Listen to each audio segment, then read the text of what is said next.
Welcome to the Gain Service Academy Admission Podcast. In these episodes, we will explore all things related to gaining a coveted appointment to the Air Force Academy, Naval Academy, and West Point. And here are your hosts, Rob Kirkland and Trish Penrod. All right. Hi, welcome back to the Gain Service Academy podcast. And today I have the honor of interviewing my co-host, Captain Trish Penrod, about her experiences going through the process of getting an appointment to the Air Force Academy. So are you ready today, Trish, to talk about your experiences and what you learned from your time as a candidate for the Air Force Academy? Well, yes, sir. Yes, I am. And it's my honor to be able to be here to talk about it. All right. Well, great. Well, tell us a little bit about yourself, where you grew up, and sort of what led to your decision to apply to the Air Force Academy. Absolutely. Yeah. I am born and raised in Columbus, Ohio. I lived, so definitely a Midwest girl. And my story is a little different than most of my classmates. A lot of people that I talked to while I was there, they had kind of had their sights set on the Air Force or, Service Academy or even one of the military academies for a long time. And I didn't even know that the Air Force Academy existed until my junior year of high school. So it was a little different in terms of my time frame. But I actually had a friend in high school who told me that he was applying to the Air Force Academy. And I was like, what? And it just kind of opened this whole new world of possibilities for me. I was interested in flying, and I was considering becoming a pilot. So it was just kind of natural for me to go down this route. And I really loved the idea of serving and also, developing leadership skills and leading other people. And the Air Force just kind of became a great opportunity as well. I wanted to do something different, and all of my classmates in high school were talking about going to Ohio State or, staying in Ohio. And there was nothing wrong with that, but I wanted to get out west. The location of the Air Force Academy really spoke to me too, since I love the mountains. And, definitely not the reason to go there. But my dad also had a few years in the Army back in his 20s. So we talked about the different branches, and the different characteristics of the branches in the Air Force really just spoke to me. Yeah, well, that's great. So it was your friend that was applying? Now, was that friend in your same grade, or was he in a different grade, or she in a different Yeah, he was in my same grade. So we went through the whole process together, which was pretty nice, because we showed up to our interviews for our state representative on the same day, at the same time. We both got there together, and we kind of supported each other when other people were applying for college, traditional college. I bought my first suit, and that was interesting to, go into my congressional interview, your senator interviews with a suit. It's very exciting for someone who's never really been through anything like that before. Now, did your classmate get into the Air Force Academy or not? So he initially did get in, and that was really exciting. We both got a congressional nomination from the same state representative. Unfortunately, he did not do so well the final semester of his senior year. So the academy actually revoked his admission because he got a D in one of his classes. Oh, my. So definitely worth not getting senioritis your senior year. Wow, that's a good lesson for me. Yeah, it is, and It's a cautionary tale, because when I think about him, his parents were both very influential in his decision to apply, and they both had military experience. And I'm not sure that his motivations were really his own. He did end up going to Marion Military Institute for 2 years before reapplying, and he did get accepted, but he didn't graduate from the Air Force Academy. So he made it 2 years, and then in the middle of his junior year, he ended up failing out. Wow. Yeah. Wow. There's lessons, I guess, to be learned there. I mean, clearly he was probably a person who probably would be able to get through, right? But because of maybe other things and other reasons, maybe he wasn't able to. Absolutely. Yeah. He just, I would say that he applied for his parents instead of for himself. Yeah. Good lesson that should come intrinsically rather than extrinsically, as they say, right? Absolutely. Yeah. So when you were in your junior year, when you decided that you were going to apply and you made that decision, when you evaluated yourself at that particular point, did you have all of the things, the scholar, athlete, leader kind of characteristics that the academy was looking for? Did you have to bolster your resume a little bit to get ready for the process? I was very lucky in the fact that I had most of the prerequisites already. Mm-hmm. I had about a 3.9 GPA. I scored a 32 on my SAT. And I was also very heavily involved in sports. So I was my lacrosse team captain. And thankfully, I got involved in lacrosse late in the game, but I had been playing soccer my whole life and I didn't really do so well in that. So lacrosse was kind of my saving grace when it came to athletics. Yeah. And I was also pretty heavily involved within the leadership world. I was the editor of a literary arts magazine for my high school. And then I also ran some volunteering programs for mostly just youth programs at the Y. Yeah. So I definitely had the leadership experience. I'd say the biggest piece that I wish that if I could do it again, is I would have gone back and spent more time figuring out my motivation for wanting to fly and trying to immerse myself in aviation more. So my uncle was a pilot and he had a huge influence on me in terms of wanting to fly, but I never really spent that much time around planes. I should have joined Civil Air Patrol. I could have gotten involved in a lot of different programs that would have kind of given me more of an insight into what the aviation community was like. Right. Maybe educating yourself a little more on those things. Exactly. Yeah, exactly. Yeah. So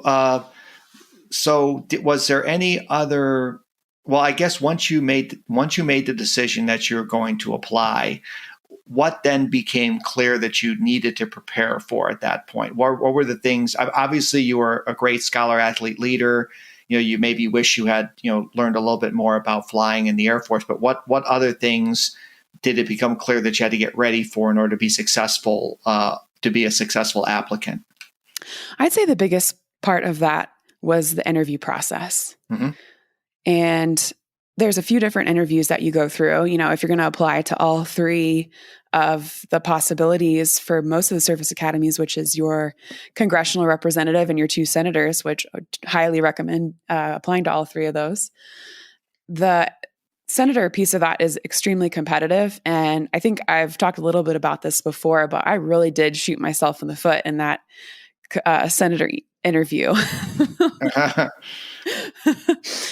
Because one of the questions that they asked me was why there was a female Army major, and she asked me, the Army actually has more aircraft than the Air Force. So why don't you want to go to West Point? Why aren't you applying to West Point? And my dad really influenced me here with talking about the quality of life and how much better that he always saw the quality of life with the Air Force. Uh-huh. So I pretty much said quality of life issues. Oh, man. Not the most political answer. Now, was this with one of your was this one of the senators, or was this with your Congress? It was the senators, and my 2 senators did their interviews together jointly. Okay. So they definitely, I think they both crossed me off their list with that one. Oh, so what was the expression on the major's face? Pretty much just disappointment and dismissal. All right. I don't think she asked me any more questions after that. She was like, all right, next. Yeah. So if you would be able to do it all over again, you would have maybe done some interview prep, maybe with a absolutely military officer or something like that. And I would have thought through those answers and those questions more of really, besides the quality of life, what was my motivation for the Air Force, researching the history of the Air Force and what drew me to that. And also thinking through, going out and actually experiencing some Air Force, talking to Air Force officers, talking to Air Force enlisted personnel, visiting an Air Force base, talking to Air National Guard and reservists. And I had those opportunities. I just didn't even consider that back then. Dayton was right down the street from us, about an hour away. And I could have easily, gone out there. It's just didn't even cross my mind. Yeah. I know that's what we encourage when we, when we do our, work with our candidates is exactly the kind of things that you're talking about there, to kind of get grounded in, the Air Force and whatever service, you're deciding you want to go into. So, yeah, I would say I was a little oblivious about the military culture and the military mindset. I was one of those wide-eyed basics showing up to basic training. Like, what have I just gotten myself into? Because I really had no idea. Yeah. But you went in front of your Representative Deborah Price, and you didn't know at the time, right, that she was principal, that she designated a principal candidate, right, for our principal nominee, right? That's right. I had no idea. I didn't know what principal or competitive was. And those, understanding the differences between the three options that congressional representatives and senators can use is pretty important for based on how you want to present yourself in the interview. Yeah. So if you had known that that she was giving out principal, or she designated a principal, how would that, and knowing what you know now, how would that have maybe affected things? I mean, obviously you were the principal, you were lucky enough to be the principal nominee for her, but how might that have affected your preparation if you knew that the person who got that principal nomination would be the appointee? How might that have changed things for you? I would have spent a lot more time preparing for that interview, just knowing that, of the 10 names that she could possibly send in, if she told the Air Force Academy, oh, I'm going to be number one based on being chosen first, that would have changed the whole way I approached the interview. Because, as long as you're qualified, the Air Force Academy or whichever service academy you're applying to, if the congressional rep or the senator says that you're number one, you're going to get in unless for some reason you're not qualified, which means meeting the basic requirements. Yeah. So what's Ohio looking like today as far as how many of the members of Congress do competitive versus principal numbered alternates? Yeah, there's 15 districts in Ohio, or 16, excuse me, and the principal, so that number one slot, and then so for instance, if for principal, of the 10 slots that a congressman or a senator can recommend or can give to the service academies, that means that the top one they have to consider first. And then if they submit 9 more names, the service academy can choose if they have more than one opening or if they're on the national waiting list. But Ohio does about 18% of their state representatives use that principal nominee. And for the principal with numbered alternates, so 1 through 10, that is only 5, so 31%. And of course, the most popular method is competitive, which competitive makes a lot of sense because it gives the service academies more of a say in who they want to choose based on who's qualified, who's the most qualified, instead of what the congressperson or the senator thinks. Yeah. And so a lot of these members of Congress aren't going to tell you if they're competitive or principal numbered alternates. So sometimes it's hard to get that information. Yes. Yeah, it is. And the only reason I don't even know if I was a principal or if she used principal with number alternates, because they actually called my dad and said that I was their first pick, but they didn't explain which method they used. So that was only after the fact that I found that out. Yeah. And so with our, one of the things that we do when we work with candidates is we figure out whether or not the member of Congress does through principal with numbered alternates or competitive. And that does, for the people we work with, does shape our preparation a bit, because if they're in a district that has principal, we know that fighting to get that principal nomination is going to be important in getting that appointment. And very worth it too. Anything that you can do to, posture yourself for that. And it's also interesting too, to see how many people are being nominated every year in your district. So what does it tell you? Like if you're, let's give an example here. And I don't think this probably applied to your district, but let's just say the person does a competitive nomination, but then you have information that only 4 people were nominated for, say, the Air Force Academy. What does that tell you if it's a competitive district with 4 people only? Well, it tells me that my chances of getting a nomination from that member of Congress is pretty high. Uh-huh. And that there's a much higher chance that I'm going to be the top qualified candidate by the Service Academy standards versus if there's 10, because I have a 1 in 4 shot of being the top qualified candidate versus 1 in 10. And if there's 10, there's probably a lot of people who aren't making the cut. Yeah, that's true. Yeah, you might have a difficulty getting a nomination versus if you're 4, that pretty much you're pretty much certain of getting a nomination. So knowing the numbers of numbers people that are nominated, like you said, I think is really, really important. So how about 5 people nominated with principal? What does that mean as far as a strategy goes? 5 people with principal. Well, to me, that says that there's moderate interest in the Service Academy, but it's not a super popular district. Uh-huh. And the chances of me being able to beat out 4 other people for that principal nomination to secure the nomination and the appointment are pretty high. Right. And that, to me, means that, it's not up to the academy to choose that number 1 person. So if you can obviously do very, very well in the interview with your congressman, you're going to get that principal. So you can see in these ones that, knowing how many people, like you said, are competing for the nomination, as well as how a member of Congress selects them is going to, is I think going to influence to a degree how serious, not saying that you shouldn't take this interview seriously or anything like that. It's just that, how much is at stake? Yeah, absolutely. That's an expensive interview. Yeah. So exactly. So I found it interesting in your particular case where that your member of Congress actually sat in on the interview. I thought that was, I'd never heard of that before. Yeah. It was her and 2 or 3 other civilians.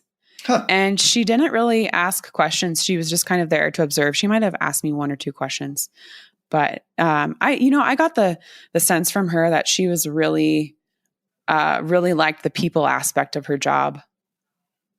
That's awesome. It was really unique. Well, maybe because she was, giving out a principal nomination, that she wanted to make sure that she knew who the person she was that was giving out the principal to. Yeah, that's very true.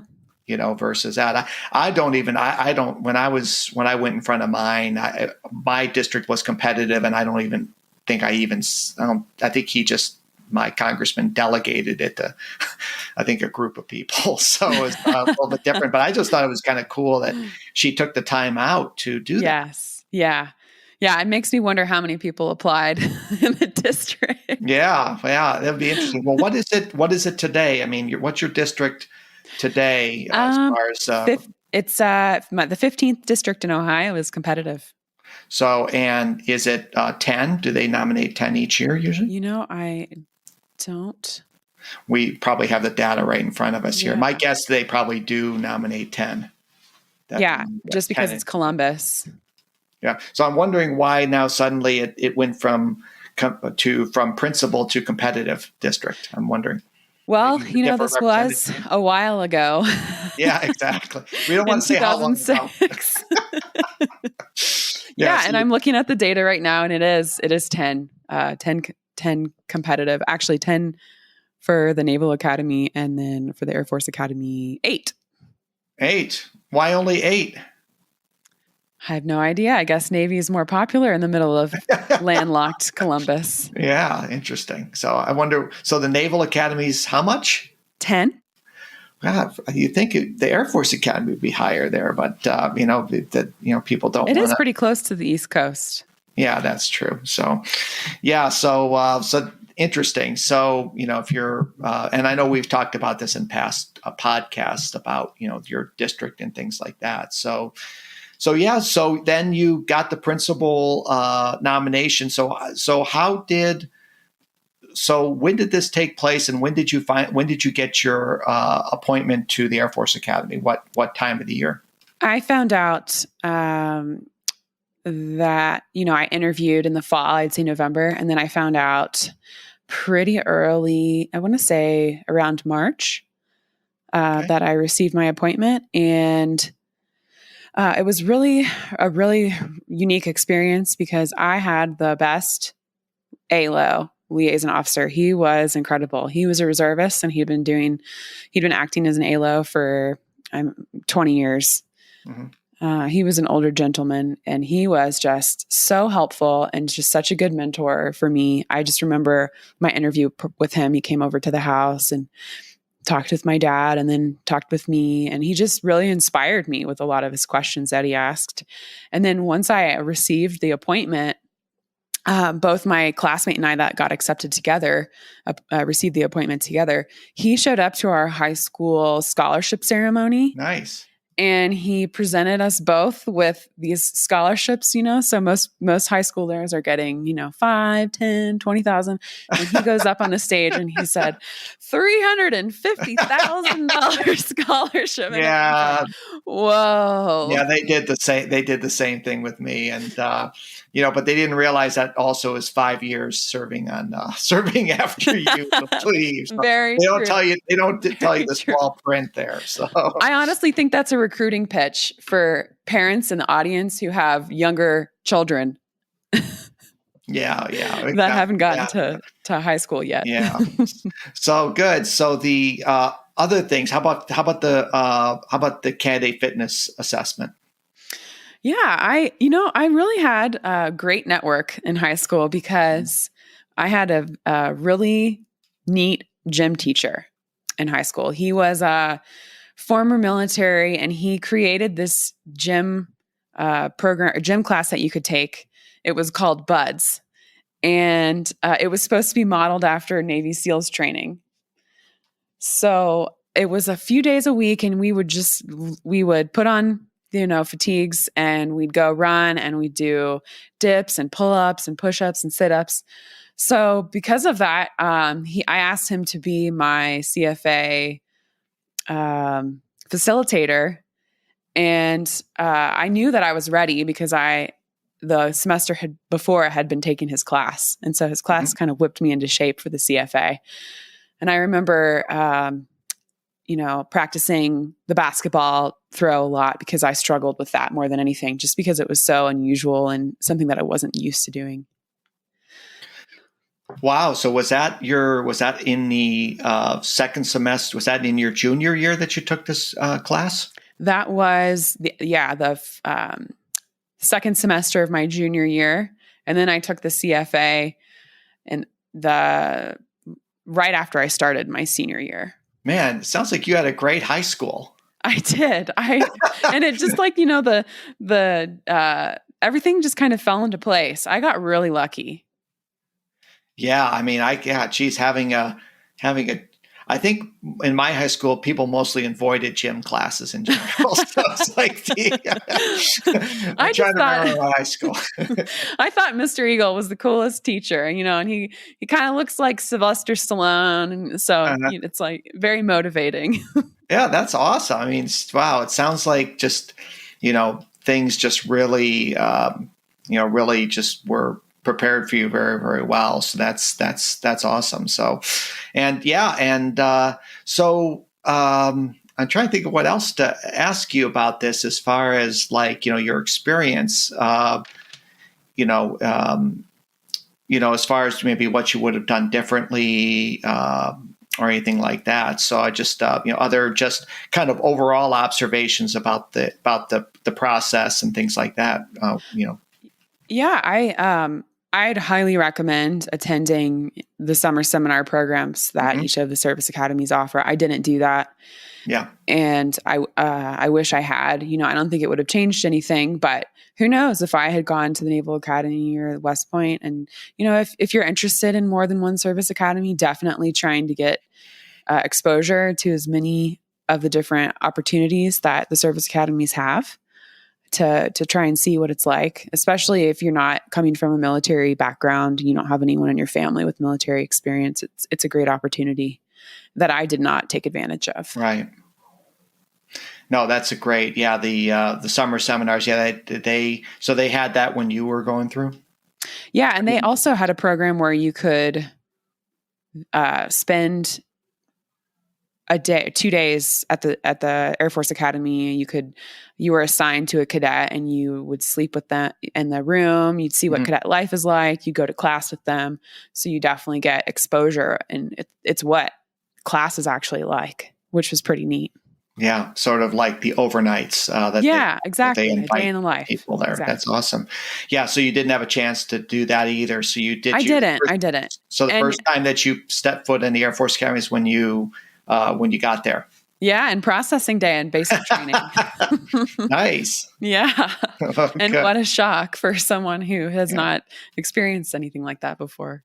Yeah. So in the end, I mean, it worked out for you. I mean, it's you maybe might have done some things differently, but in the end, it was it looked like things just came up really well for you. And so I guess what are the overall takeaways here, regarding kind of what happened with you, in this whole process, and maybe just some of the things maybe that, if you had something like what is provided, say, with what we do, that might have helped.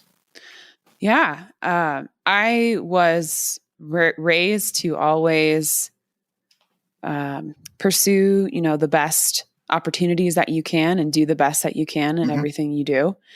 And that really helped me out because I feel like I did get a late start, but because I had set myself up for success from my freshman year, I was lucky enough to be able to still make it. If I hadn't put as much of an emphasis on my academics and my athletics, I don't think I wouldn't have been accepted. Yeah. So regardless of whether you know what you want to do when you're in the middle of your high school career, it's just so important to make the best of everything and do the best that you can. That way you don't take any opportunities off the table before you're even interested in them.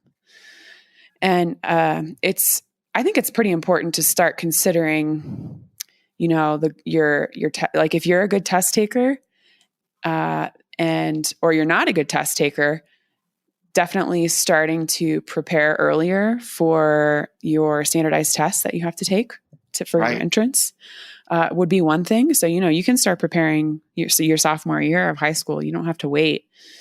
And just focusing on your weaknesses, identifying what your weaknesses are in the scholar, athlete, leader model.